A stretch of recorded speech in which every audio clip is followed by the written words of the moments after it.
Time now is 7:03 p.m. This is the regular Bicycle Pedestrian Commission meeting, and I'm calling the meeting to order.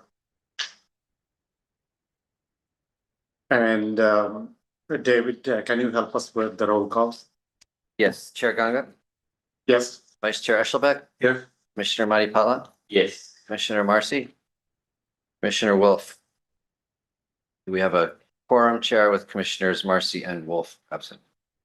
All right. Thank you, David. So with that, let's move on to the first item on the agenda, which is the approval of minutes. And we have two minutes to be approved. So we'll take the first one, which is the October 15th, 2025 Bicycle Pedestrian Commission meeting minutes. Any questions or comments or on the October 15th meeting minutes? I have reviewed the meeting minutes from October 15 and move to approve the meeting minutes from October 15, 2025 as they are. I second it. Okay, thank you. We have David, can you help us take the vote? Yes, for the motion to approve the October 15th, 2025 BPC minutes, how do you vote, Chair Ganga? Yes. Vice Chair Eshelbeck? Yes. Commissioner Matipala? Yes. Okay, motion passes 3-0. Marcy and Wolf absent. All right, thank you, David. So with that, let's move on to the second item on the agenda, which is the approval of November 19, 2025 Bicycle Pedestrian Commission minutes. So do we have any questions or comments? I have also reviewed the November 19th meeting minutes and move to approve the meeting minutes from our November 19, 2025 meeting as they are. I second it. Thank you. So we have the motion on the table. David, can you help us take the roll call? Yes. And note that Commissioner Marcy has arrived. Yes, maybe I'll repeat this again. This is the agenda item number 2, November 19 Bicycle Pedestrian Commission meeting minutes. We have a motion on the table, and David can help us with the roll call. So for approval of the November 19th, 2025 BPC minutes, how do you vote, Chair Ganga? Yes. Vice Chair Eshelbeck? Yes. Commissioner Matipala? Yes. Commissioner Marcy? Yes. Motion passes 4-0. Commissioner Wolf absent. Thank you, David.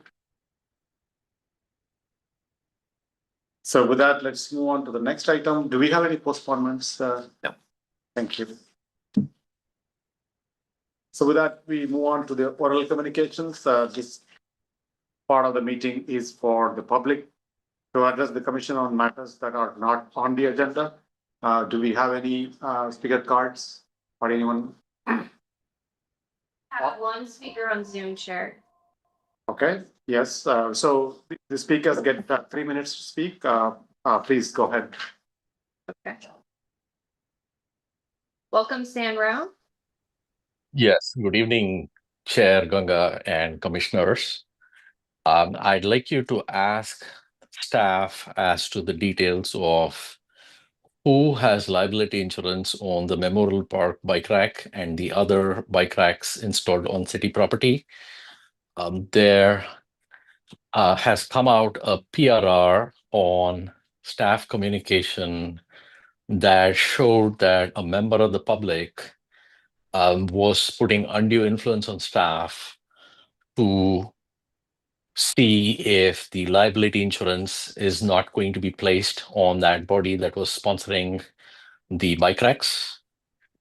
And so it would be of utmost interest to the public to understand who is actually liable for these bike racks, because the PRR shows that a lot of pressure was being put by someone that ran for election last year and a member of the public who happens to be a commissioner and also associated with the bike lobby group that was asking for liability insurance to not be part of the contract. And it turns out that the PRR does not have the final details because a lot of that seems to have been verbal conversation. And so please, I'm requesting the commissioners in the room to ask staff as to who has liability insurance on this bike rack. Because there have been 2 incidents where seniors were injured and one senior was taken to the emergency room. And it appears that biking on walking trails has increased. And there was another report that was made as public comment at council and at another commission that a child got stuck on this bike rack. Please also ask staff why this did not go to council agenda for review. And this is a matter of grave safety and concern. And I think the most important thing is whether the city is bearing liability for the body that sponsored this bike rack. And now there are injuries being reported. Thank you. Thank you, San Rao. We have no hands raised on Zoom, Chair. Okay, thank you. David, is this anything that you can quickly clarify or, I mean, we don't have to, but if you need to take a legal opinion before discussing this, we can bring it up as an agenda. Yeah, I don't have the information Eddie, to answer the questions, but I'd be happy to research that and provide response back. Okay. So all right. just to make sure I understand correctly, the member of the public said a senior broke something? I didn't quite catch it. Yeah, that's correct. So we heard that there was an injury. There are 2 incidents that the speaker reported. Mhm. And so, Child stuck and the other one was? Child stuck and the one other one was somebody pedestrian getting injured because of a biker pedestrian on the same trail or something like that. Okay. Is that related to the back rack itself or just because there was? we don't know, right? So let's not investigate what Okay, it yeah, is. So let's let the So I'm staff. asking just what I I heard mean, from the public. Thank you. I think we got the information, so let the staff research this and bring it back to the commission with the right information. Thank you. So no more, No more hands raised. okay, thanks. All right, with that, we close the oral communication and we want, do we have any written communications, David? No. Oh, okay, thank you. So with that, we move on to the item number 3. This is the Tanter Avenue and Forge Drive traffic signal. And staff, Prashant Dulu will be making the presentation, and this is to review the presentation and provide any inputs to the staff. Yeah. All right. Okay. Thank you, Prashant. Please. I'll start. Okay. Good evening, commissioners. I'm Prashant Dulu, Assistant Transportation Engineer. Tonight, I'll be presenting the item number 3, which is traffic signal evaluation of Tanta Avenue and Force Drive. This item has been brought to the BPC in accordance with the motion which was passed in the BPC meeting on March 22nd in 2022, that staff recommendations for all the active traffic control devices like installation of stop signs, traffic signals, or crossing guards need to be reviewed by the BPC. So that's why this item has been brought to the BPC review. And in the existing condition, the intersection of Tanta Avenue and Force Drive is a 4-legged intersection and which operates at a 2-way stop control, having a stop control on Force Drive and Apple Park gated entrance. The Tanta Avenue here is running north-south and Force Drive is running east-west. There is also rapid rectangular flashing beacon installed for the crosswalk using Tanta Avenue. And also there are 3 high visibility crosswalks at this intersection on the 3 legs. Immediately south of this intersection, there is a Apple Park Transit Center, and also primarily this intersection is used by the Apple Park campus employees and the visitors. So this kind of the background setting of where the intersection is and what are the nearby landmarks. And this slide shows the existing traffic counts at Tanta Avenue and Forge Drive. Apple has conducted these counts using a consultant, and these counts were conducted on September 30th, 2025. The right exhibit illustrates the peak hour vehicular counts.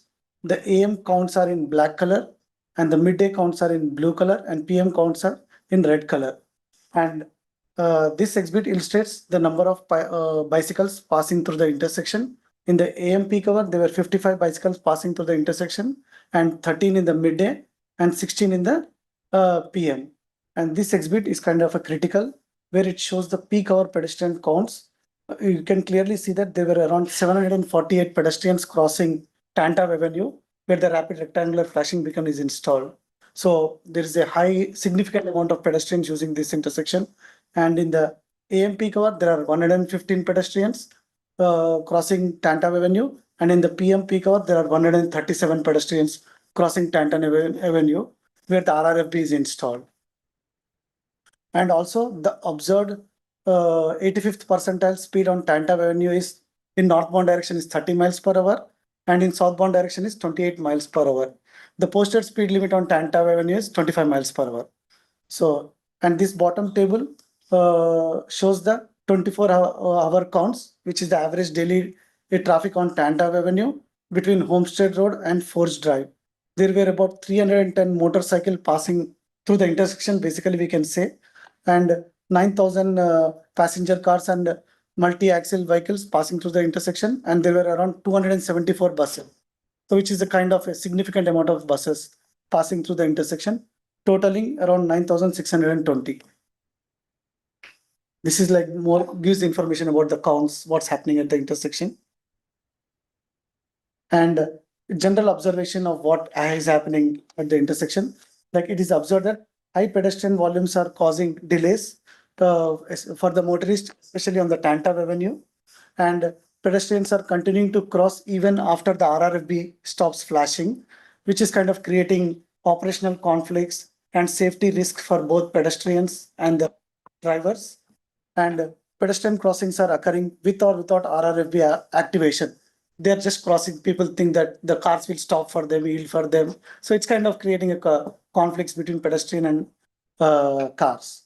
Also, the city's local road safety plan identifies Tanta Avenue between Forge Drive and Punarich Avenue as a high collision corridor. There were 3 collisions occurred at this intersection between 2019 and 2024. 2 of them were property damage collisions, which were vehicle to vehicle collision, and one was injury collision, which was a vehicle and bicycle collision. And Apple has offered to provide funding to install a traffic signal at this location. Also, Apple has hired a consultant to conduct a traffic signal warrant study at for this location. MUTCD traffic signal warrants, like as you know, MUTCD stands for Manual of Uniform Traffic Control Devices. This kind of provides a national, standards for determining when a traffic signal is justified. MUTCD warrants ensure signals are installed only when needed for safety and efficiency. And there are 9 warrants identified in the MUTCD. Here is a list of all the 9 warrants which MUTCD generally prefers for the study. And in our case, we have done warrant 3, peak hour signal warrant analysis, and warrant 4, which is pedestrian volume warrant analysis based upon the applicable of the site conditions, high pedestrian volume, and very moderate peak hour volume. So these 2 warrants were kind of more applicable and suitable for this condition at this location. The warrant 3, which is the peak hour signal warrant. This warrant evaluates the need for a traffic signal based on traffic conditions occurring during the busiest hour of the day. According to the study, the AM, midday, and PM peak hour warrants were not satisfied. So there were not enough peak hour volume to satisfy this warrant. And the warrant 4, which is the pedestrian volume warrant. This warrant is intended for areas where a significant number of pedestrians experience difficulty crossing a roadway with heavy vehicular traffic, even if vehicle volumes alone do not justify a signal. So this is purely considers pedestrian volume warrant volume for this analysis. And the consultant did the analysis. Only the midday warrant was satisfied because there were significant number of pedestrians in the midday, and AM and PM peak hour warrants were not satisfied. MUTCD pedestrian, this slide shows the MUTCD pedestrian peak hour warrant analysis worksheet. We can clearly see the worksheet.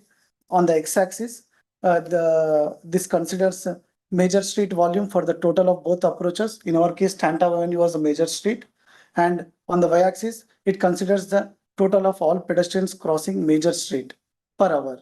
So in AM peak hour, there were around 151 vehicles passing through the major street, and there were 115 pedestrians crossing the major street. So when you plot the point, it falls below the curve. And in the midday peak hour, there were 509 vehicles, and there were 748 pedestrians crossing the major street. So if you plot the point, it is above the curve, which is somewhere here, where the signal is triggered. The signal is justified in the midday peak hour. And in the PM peak hour, there were 893 vehicles, but only 137 pedestrians. So the point falls below the curve. So in the AM and PM peak hour, it doesn't meet the warrant for the pedestrian warrant analysis, but in the midday, it meets it. As per the MUTCD, even if for 1 hour, if it meets, a signal is justified. So in this case, the signal is justified. So based upon the this warrant analysis and the engineering judgment, it would be installing a traffic signal at this location would provide full control over both vehicle and pedestrian movements, enhancing safety and operational efficiency at this intersection. The recommendation, staff recommends that the Bicycle Pedestrian Commission recommend City Council to approve the installation of traffic signal at Tantav and Forge Drive in order to enhance pedestrian safety, facilitate vehicle throughput, also to enhance operational efficiency. This concludes my presentation. I'll be happy to answer any questions. So, yeah. Any clarifying questions to Prashant? Please go ahead. So, how many signals are there between the Homestead and, Stevens Creek on that, that section? There should be one already. I think 4, total There's 4, five. 4 to 5, yeah, 4 to 5. 5. By Homestead, there's one at Transit Center exit, there's one at Prune Ridge, there's one at the main entrance to the campus. South of Prune Ridge, there's one at Valco Parkway, and there's one at Stevens Street Boulevard. Did I miss them, but there's at least that, right? Yeah, I go through that spot, every Saturday I bike through that, so I really like the striping, the amount of space that's there, bikers, right? So I'm really happy about, how wide, and the safety it is for bikers, right? For pedestrians, I do see a problem based on the volume that you shared. So so we don't have a signal there, so how are the people are crossing today? Do they have like a push button flash signal type of thing or nothing? This is the picture where the rapid rectangular flashing Okay. button is here, and so And people are not honoring it. and this is a significant amount of pedestrians, and also pedestrians are continuously walking Okay. without the gap for the vehicles. So And cars are trying to. constant, yeah, and people get impatient, and then Yeah. near misses happen. No, I agree, safety is number one priority, like, And like we have seen, there are around 274 buses, and buses kind of block the view for both pedestrians and cars. So this is kind of a busy area, So what do you mean they block the view for cars? like because buses are so big. So pedestrian, if there's some pedestrian is crossing in front of the bus or in there, so the visibility of the pedestrians gets little bit.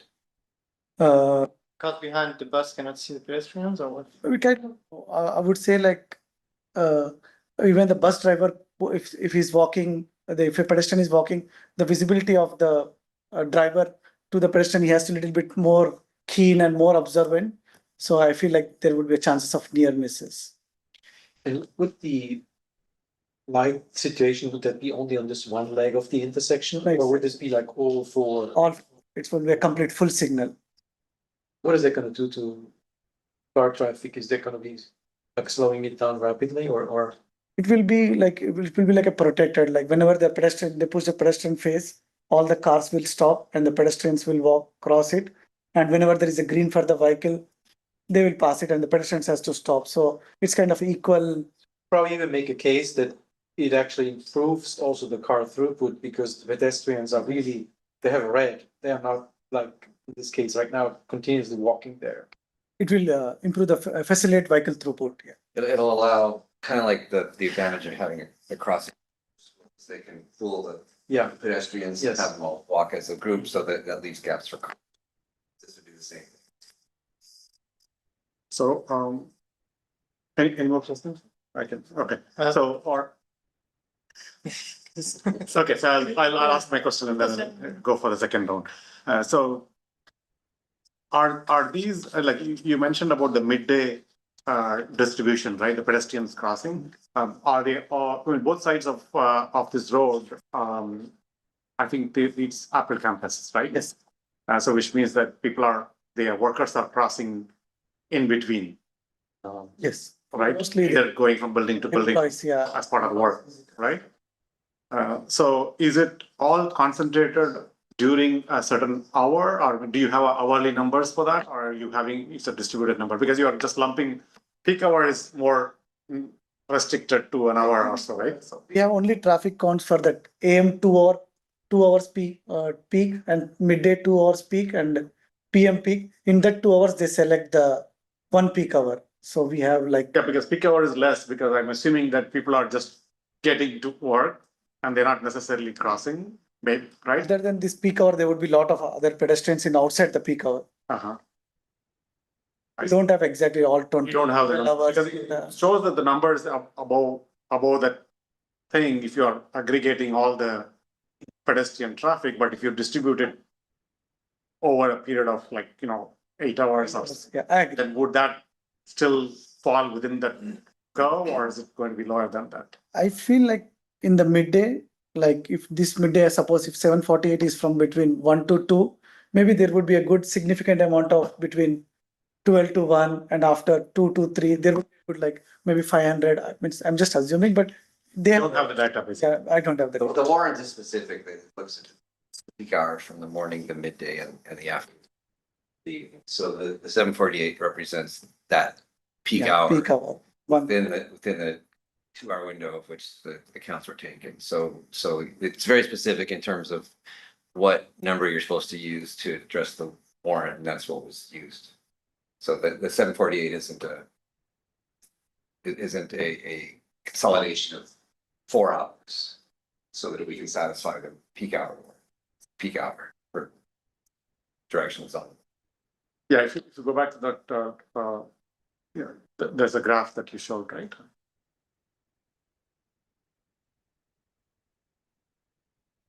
Yeah, so the peak hour actually it falls below that line, but then if you're looking at the 500 crossing, it's not a single point.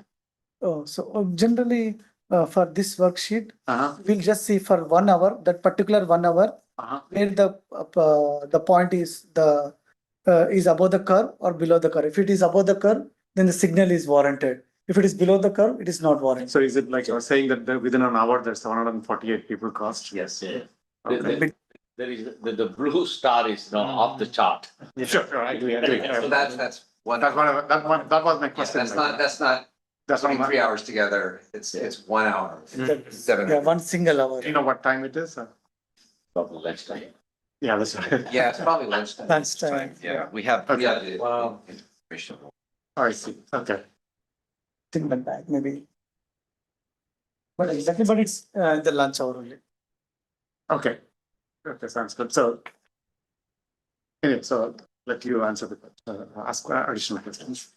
When you say high visibility crosswalk, it just means the paint and they are like, Yes. okay, that's okay, good. Couple of things. So I back also here, I would say quite a lot, but frequently. So to Commissioner Maripatla's point, I think the spacing is nice. Although you bike there on Saturday and I bike there during the week, and the buses, I think the traffic with the bus is actually something that's very different between the weekends and the week. And so it's a different problem, I know, but just wanted to mention that it's the feeling of safety with the bus is different during. I see that here we're solving for one problem, which is kind of making sure that we have the vehicular traffic that's, flowing as well as safety of the pedestrians. What caught my attention during the presentation is that we're not with a traffic light. I'm not sure we're solving for one of the problems, which is the 85th percentile speed on downtown. My when I bike there, generally you go down the bridge over 280 and tend to speed. Like even by bike, it's nice because it's down. And I think by car, and that's maybe one of the reasons why you see so many cars speeding, because it's just 85%, which is like northbound. You had 30 more than southbound, because I'm assuming there's little psychological effect of whoo, I go down the bridge. How would that traffic light solve that problem? I would say, because if it's green, I'm assuming that there's going to be absolutely no change in these speeds, or yeah. And another thing is the recommendation is to put a traffic signal. Would that traffic signal be like a regular traffic signal, or have you considered also a hawk type of traffic signal that's slightly different from the regular, green, red type of things? It will be a regular traffic signal, the green, red, yellow thing, the typical, it will be like just as we have on Sterling and Stevens Creek Boulevard. So it will not be a hawk. So that one is my answer. And regarding the speed, to how to handle the speed. So as I said that local plan identify this as a high collision corridor. So from the HSIP project, we're going to install 2 radar speed feedback signs closer to this intersection. So which kind of take care of the speeding issue. Yeah. And also one last thing is that I think it's very good because coming from Forge Drive, trying to take a left is extremely difficult when you have the stop sign. And I actually was happy to see pedestrian activating the flashlights, because that's the only way I could really take a left.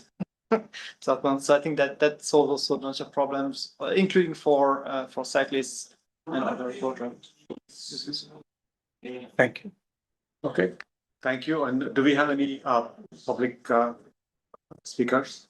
We have no speakers, Chair. Okay, all right, thank you. So we can bring it back to the commission for further discussion. Any more questions or comments? So this signal, is it going to be activated only when some pedestrians want to cross, or is that always going to be, is that going to be a smart signal? Like, it sees, cars and, the pedestrians and stuff like that, and acts accordingly versus, it's a regular signal, doesn't matter, even there are no pedestrians, it's going to turn red and green, red and green. No, basically it'll rest in green for Tanto, unless it gets a call for a pedestrian to cross or a vehicle Okay, side street, and then it'll cycle as a typical signal. So during lunchtime, where there are a lot of people, I'm hoping that it's not going to be permanently red. No. Yeah, so the flip side is that we can program the signal to have a minimum amount of green for Tanto. Yeah. And what that number is, we can adjust based on observations once we, there's generally we'll assign a signal on a major street to have a minimum green time of like 10 or 12 seconds, just to make sure it turns green.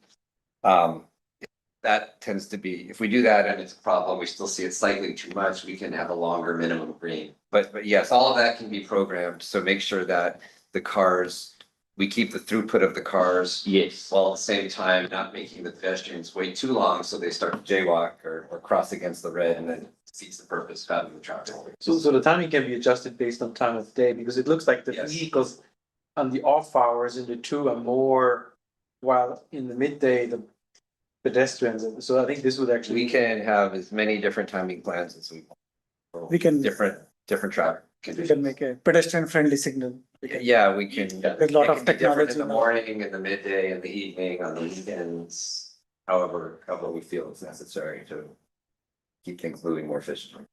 So would we also have like a fisheye camera, like where we could future have like a near miss detection and able to extend the signal, because behavior is not going to change. This would have video detection. You'll have video It'll have detection. video detection. Okay, and we could bring in any software packages that allows you to deploy, dynamically adjusting the signal timing. Should such measures be available and necessary, yeah. I'm just really saying that since we are planning to have a signal there, we can at least prepare for a near miss detection and adjusting the signals automatically. Near miss in that case would be collision between pedestrian or near collision between a pedestrian and a car. And a car, exactly. So because what could happen is it's bunch of people are crossing, and even though the signal turns green, and they might still try to cross. And if such a situation occurs and the cars don't monitor that, at least you don't have to turn on the signal for that cases. Yeah. And just making sure the platform is would be capable of doing that, right? Well, we don't have near miss detection technology currently. Okay. So it would not be in the signal. Should such capability become reliable and affordable, and it's something that we could absolutely put there if we want to in the future. Yeah, typically, I think in the past when we had studied and also had a prototype of near miss kind of signal detection. So there were some requirements, like you need to have a certain type of a camera, and you need to have a certain bandwidth available, like a fiber connection to that signal and so on. So now, since they're installing a new signal, then it's possible to provision all those things. And in future, you can get a software upgrade to when it is available, when the technology is available. Right? Yes.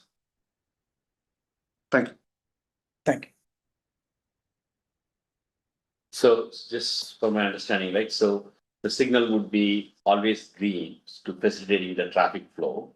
And when somebody comes to cross, pushes the button, it's going to turn red, and then, so it's going to follow certain frequency in terms of green, red, so long as there are people wanting to cross, and there is nobody to cross, and then it turns green, and it's going to stay green until somebody comes and pushes a button again to cross. Yeah. Is that how it's going to work? Basically, like all the signals do on Tantau currently, same way.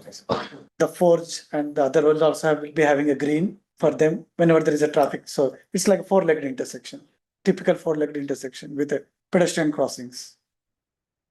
Will this give us also the opportunity to count vehicles and pedestrians on an ongoing basis? It's great. Yeah, that'll be good. That's definitely It's a nice start for the city as well. The video It will be a requirement for all new structure.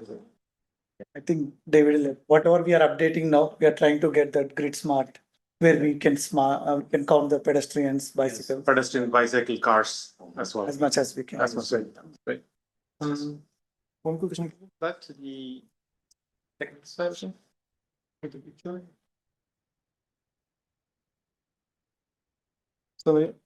So two things here. One is, I know that there are like on down Forge, of Apple buildings as well. Do we still have pedestrian? I would assume most of the pedestrians are coming from these buildings and going up and down and going to the mothership. Is that? I think so, mostly from this side of the app campus to that side of the campus. I think there is a big visitor center and food. I too don't know much, but I think there is some. I see a lot of time food center is, and there is a. So I think, and that's why in the lunch hour there is a lot of, and this building here, it has a big underground parking lot. I feel like that means I've not been much to that area, but whatever I went, this yeah. Right of Forge, I think there is a big. Yeah. I'm just thinking out loud, like if we can solve for multiple problems, if we do some construction work, Apple is paying. Maybe you can solve for other things. Like I don't see a sidewalk, for example, on Forge.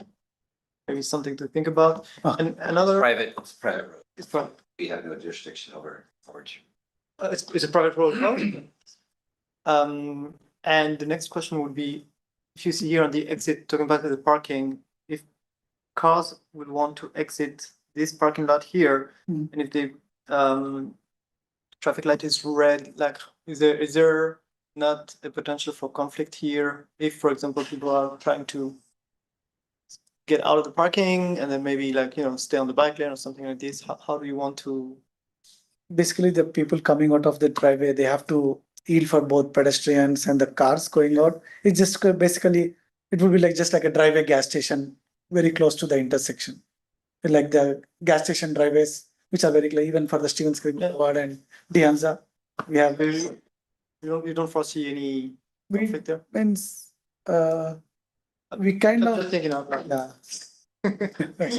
It's kind of a good question, but we We're don't, talking about the driveway. yeah, on this Yeah, that's a good observation. Which The one? the one on the left, yes. So, yeah, people making right. Yeah, I mean, again, it's, as Prashant's saying, that's typical at hundreds of locations, and I think, I don't see it causing any conflict with That having, problem is existing today as well, right? yeah, Well, it's So that- one new thing is like, when you are trying to take a right turn, they also need to take a right turn only if the signal is green.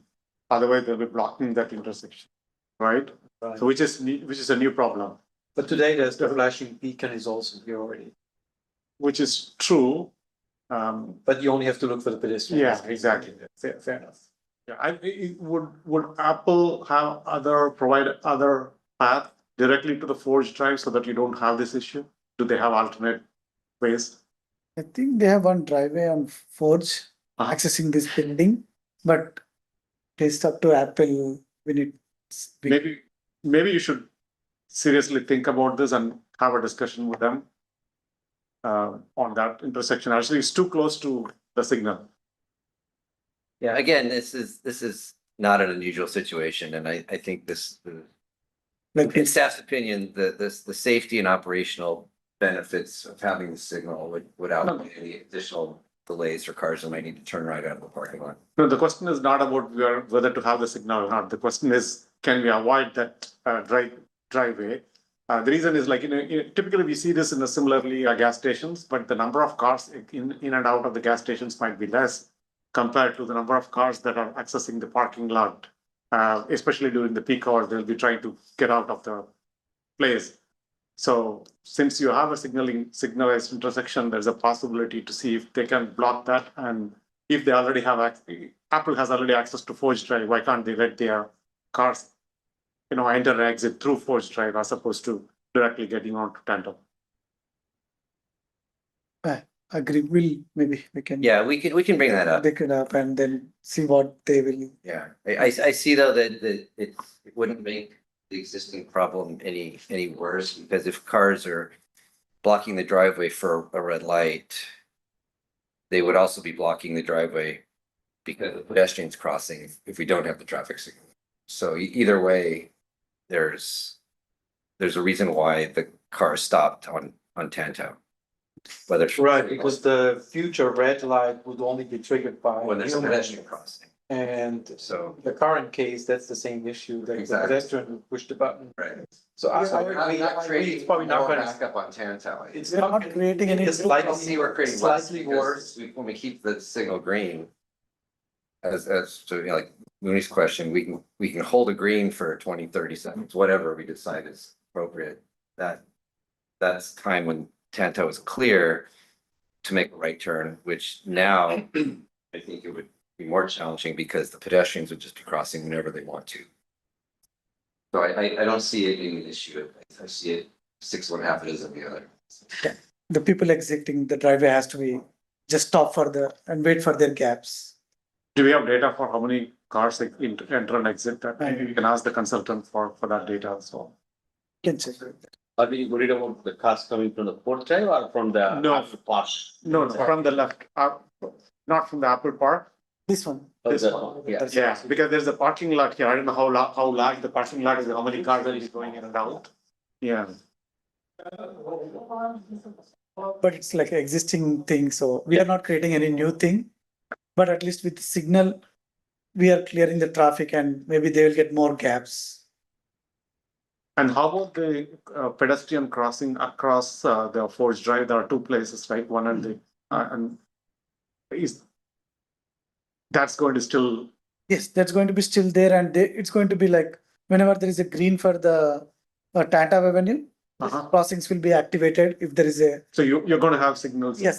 on for that as well. Yeah, On it both. will be like just full-fledged signal, just like the Dianza Boulevard and Stevens Creek Boulevard, where all the crossings will get activated. Left turns, the Forge Drive left turn will go, basically they will go whenever they have their own green. Okay. Full-blown signal. Okay. Standard signal. Okay. And would there be then a fourth, high visibility crosswalk as well, or just? No. Set three. That's it. Only these three. We're not adding any, So the parking lot that you guys are up constructing. to my knowledge, but the plan changes, I don't know. But Exit. we don't have any, the third, fourth one, I think so. We're not adding a cross. Not adding crosswalk there. I think Muni has a No, comment. We don't want to encourage. No. So that exit that we have, from that small parking lot, Uh-huh.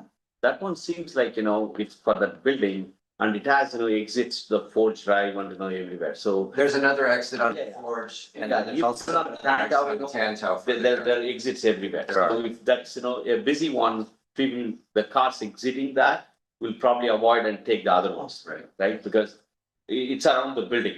Yes. Yeah, that's one of three Yes, driveways. Oh, one direction that's one of the on Forge. questions, Yeah, you know, my question was like, can we close that altogether. altogether and then ask them to access through the.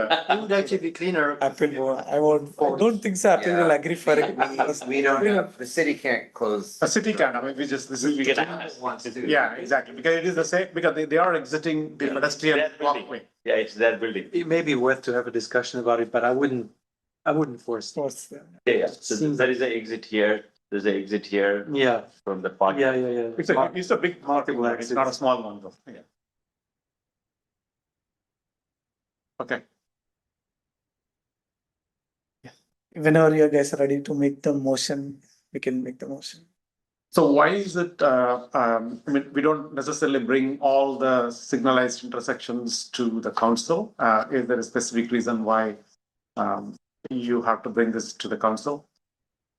No, I think, for transparency, Transparency. because I think that's one thing that, is still bothering me from the last meeting or the previous meeting, right? Like, I almost, it felt like, there is a lack of transparency in terms of, what we do here. And so I would suggest, even if it's a minor agenda item on the city council, let's put it on and, educate them. It is what we decided, commission petition and, just. yeah, because there's no city funding involved. This is completely Apple Apple funded. Apple will hire the contractor, so we're not. They will install it as well. They will install it under a standard encroachment permit that the Public Works Department will issue. And we will specify, the city will specify the standards and the specifications for the signal. Yes, I think this done well, I think is an improvement for both, for pedestrians and for vehicles. I think And the traffic flow as well, right? Because Yeah. I want us to do these things, where, the safety is improved. At the same time, the flow is not constrained, Mhm. right? Where I have a problem with is where, we sacrifice the flow, right?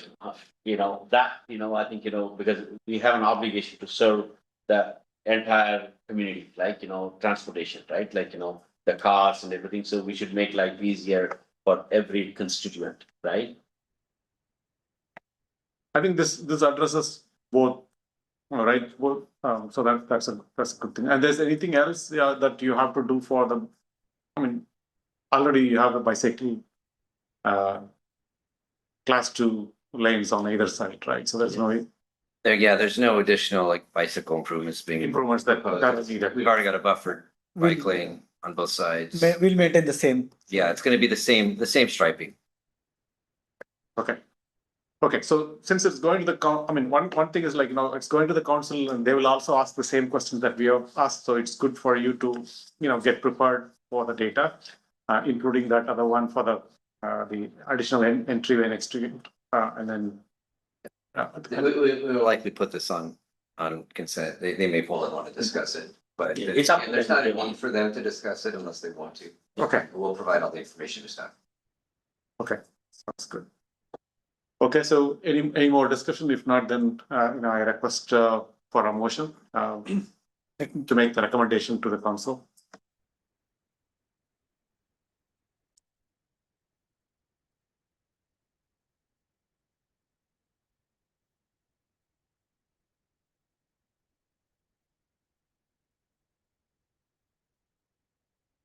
So I make the motion to approve Panther new sports drive back.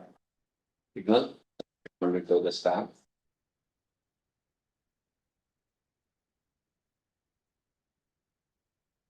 And I'm assuming we don't have to specifically mention some of the additional things we talked about. Traffic counting. That's included. That's a default for me. Then I'm. So one friendly amendment I would say is like, that discussion that we had, maybe you might wanted to have the consult with the Apple consultant and get additional data before you take it to the council. The counts, What's that? you're bringing the driveway counts? Yes. Okay, we can mention that to Apple. It's their building, so I mean, if they don't care. Because they're the ones on the traffic signal. So I can mention that to Apple. Okay.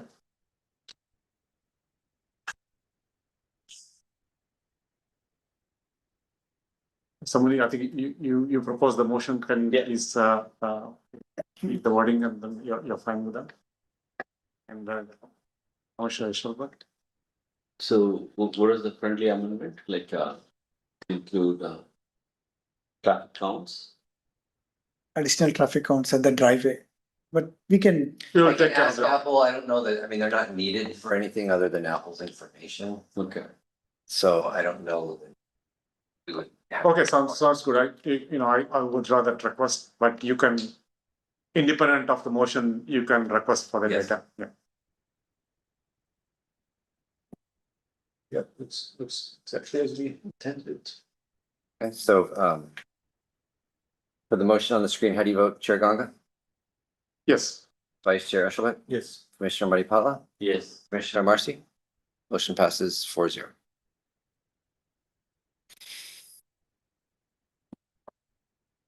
thank you very much. You're welcome. Yeah. Thank you for the presentation. Yeah. Yeah, the data was useful. All right, so with that, let's move on to we close the item number 3 and move on to item 4. This is the staff and commission reports. I'll start with David. Do you have any update, David? 2 items come to mind. One, just a reminder to the commissioners, I had emailed out a couple of weeks ago, a request to have you submit back to me via email ideas. 2026 work plan, by commission work plan. So if you could, try to remember to email me your suggestions within maybe before a week prior to the January meeting. So the January meeting is the 21st, I believe. So maybe by the 14th, if you could email me back any suggestions that you have for the bike commission work plan for next year, so that I can compile all of those and bring them to the commission for discussion in January. And at that meeting, the commission will vote on the top 5 work plan items that will then be taken presented to the city council. Are the future agenda items that we track, are they automatically already in or? No, you should, those aren't necessarily work plan items, those are just discussion items. So if there's specific things that you want to work on or accomplish in 2026. I see. Okay. Send that list to me, just to me, don't copy the. Yeah. And then I'll put all that together, bring a big list to the commission in January. I have something, I'll send it to you. Okay, And it's based on the work that you have done on my street. okay, So, I like what you guys have done. okay, I'm gonna ask okay, more of that, other rest of the city. okay. So this is basically this Bicycle Pedestrian Commission's input for the city work program. No, it's input for your own work plan for 2026. Okay, so what about the city? Because typically, we also make recommendations to the council to be included as part of the city work program item. Yes, so this year, the commissions are being asked to submit ideas for their own work programs for 2026. So that was not the case last year, right? It changes from year to year. That this is what is being asked this year. And this is also not CIP project, right? No, that's something entirely different. Okay, so But that can be, sorry, go ahead. that can be, there can be an overlap, right? In CIP. Well, the CIP is a larger list of capital project that the public government works on every year, physical. Those aren't necessarily things that working on. So it can be a separate discussion on capital projects that the bike commission would like staff to amend for the CIP. Mhm. That's something separate. But that's different, right? So typically what we do is we have two separate items. One of them is the city work program item, Bicycle Pedestrian Commission's input for the city work program item, right? The second thing is CIP inputs to the CIP, because city staff brings up another item typically for the CIP, a proposal for what should be the CIP projects for the subsequent financial year. And Bicycle Pedestrian Commission not only reviews it, but also provides inputs to that. Yes. So this year, you're being asked to provide suggestions for the bike commission 2026 work plan, which is what I brought up.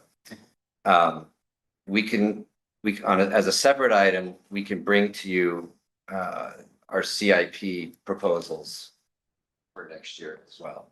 It's a very fiscally constrained list. There's things on there that need to be done. Maybe not a lot of transportation projects, just because there's a lot of other things in the city that have to be funded through the CIP. So there's not a lot of room for, we're always welcome to hearing input, but we're also constraints on projects that we need to complete with the limited budgets that we have. We're happy to bring you information on what that list is next year. Okay. Okay, I think these are two separate items and we can add that into the future agenda items when it comes to it. So that's the first item. And the second, Stevens Street Boulevard, Phase 2A is starting construction for real this time in January. So it'll probably take 3 months or so for the project. So, but as soon as we come back from the holidays, the crews will be out there starting. So this is from Wolf Road to Stevens, to DMW. Okay. So is the Dianza right turn is going to be constrained the same way the Wood Road is constrained right The now? plan is for the westbound approach to the intersection, westbound Stevens Street Boulevard, be designed the same way as the westbound at Wolf, and the eastbound approach at Wolf as well. We're not changing the eastbound approach to De Anza Boulevard. We're not- Yeah, we're not- because we're not there's touching no that side. separation on this side of the Yeah. Dianza, right? So the separated lanes stop on that side of the east side of the Dianza on Yes. Stevens Street. So that's going to be constrained on this one. Okay. But just to clarify, there's no right turn on red restrictions or anything like that. It's not, yeah, and from our observations, there have not been any delays resulting from the Wolf installation, the westbound approach of Wolf. You pretty much turn right on whatever you want to, unless there's a bike crossing. We generally slow down the right turners so that for the safety for the They'll pedestrians. maybe have to, maybe be a little more mindful when they make a right turn, but you have to be careful when you drive. All right, I mean, okay, so anyway, that's, anyway, will you be also publishing that plan? Like, because right now on the website, do you have the phase 2A plan that's published there? I don't know if the construction drawings are on the website or not. Okay, Generally, we don't put construction drawings on website. I mean, you can always go on where the bid documents are and find them, but generally the public doesn't know how to interpret construction drawings. So it always just creates more confusion and leads to more questions than clarity. If you're interested, we're happy to provide them and explain them to you. It's just usually, you have to kind of know what you're saying to interpret a construction drawing. So it doesn't really provide much useful information for the general public. okay, if the commission is interested, then we can ask them to bring it up, otherwise, yeah. Though, other than those two items, do you have any other update? No. And any update from the commissioners? Commissioner Master, do you have any update from BTA? Yeah, no, there's no December meeting, so no update from us. Okay, so with that, let's close the agenda item number 4 and move to the future agenda setting. So I will say that for the January meeting, I already have 3 items that I need to bring to the commission. So I think we're set on January What's the date till January 21st. 21st? One of them is the election of a new chair and vice chair. Second one is the work program item that we discussed a few minutes ago. And the third one is the active transportation. I'll be traveling, I'll join remotely. Okay. I'll send a mail. Okay. Need a remote access. February, I'm hoping we can bring the Torrey Town Center crossing item back for discussion. Yeah, I think that should be in February, right? Yeah. CIPO program, December 25, that needs to be updated, right? Those, maybe you call that as a, maybe make that as a 2 separate line items, the CIP and city work program. Yeah, so the work program. City work program will be January. January. The CIP, I'll need to talk to CIP staff and see when they're available. Okay, typically it comes in February or March timeframe, Yeah. if I'm not mistaken. It sounds like the feedback we heard today in the meeting from the public is also one topic that we should bring in as soon as possible, January, February. Would you like that? I don't know if that rises to the level of an agenda item, because it's really just information. Yeah, you can bring it up as an, let's do the research, and then make a determination whether it is worth the agenda item or you can give an update during the staff report. Okay. And then if you have other documents or something, then you can point to it, right? Maybe worthwhile to memorialize it here on the document.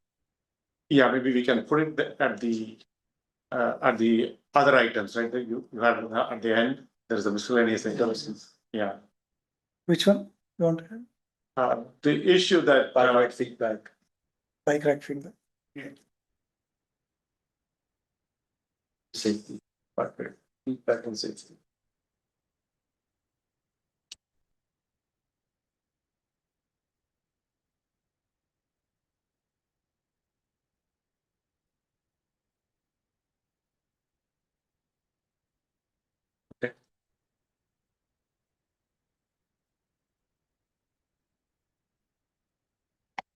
And let's go back to the now.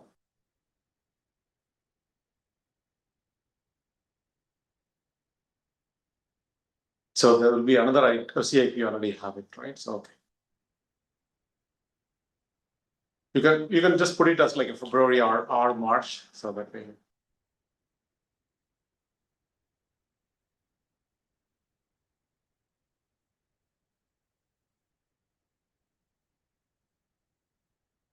Okay. And regarding the Vision Zero next steps, I think there was some back and forth discussions or email exchanges going on between the staff and the mayor regarding what should be the composition of that Vision Zero task force. I think it may be worth bringing it back to the commission for discussion before you take it back to the council. It's good for us, for transparency reason, it's good to, when you decide to constitute that task force, it's better to take it to the council to get an approval, because that was a request coming in directly from Vision Zero plan. And it's good to take it back to the council so that we have the right representation in the task force. And if they want to make any changes, they could. So it's good to bring it here and then take it to the council. Sometime in, I would say, like Q1 timeframe, like February, March.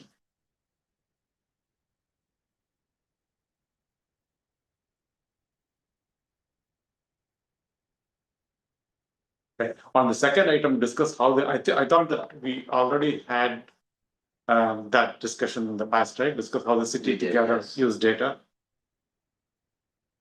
I'll So do. is there anything else that, It sounds like what I heard today, every new project will automatically gain that capability. I guess that's what I took away from today. Which I think is great. Yeah, and there also will be discussion in the active transportation plan recommendations in terms of the collection of data. So it'll be addressed, and that's something you can inquire if you want to talk about the active transportation. okay. And the active transportation plan is coming to the Bicycle Pedestrian Commission, and then you will also take it separately to the planning commission. Is that the plan? Yeah, both in January, More than January. and then And do you know We'll when try the date, first. which one is coming first? the bike commission, I believe, is first, and then the planning commission, I think, is the 27th. Okay, And then try to get it to city council in February. okay, That's just an update. Meeting, it's not plan adoption, that's gonna happen later, probably early summer. grants and anything else? No, okay.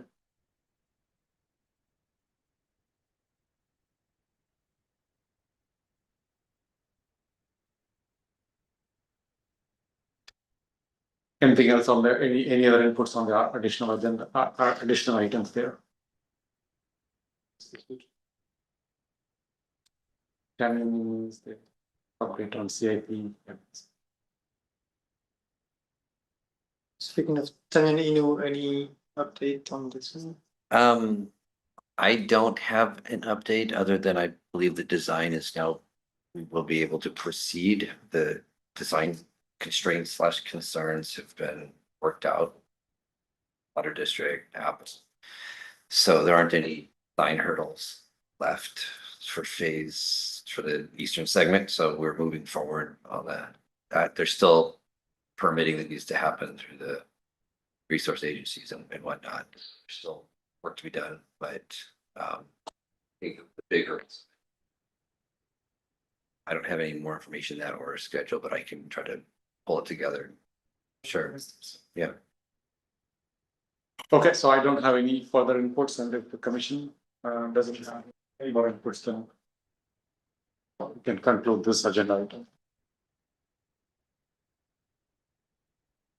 Okay, so with that, we have come to the end of the meeting, and the time now is 8:06, and I adjourn the meetings. Thank you. Thank you.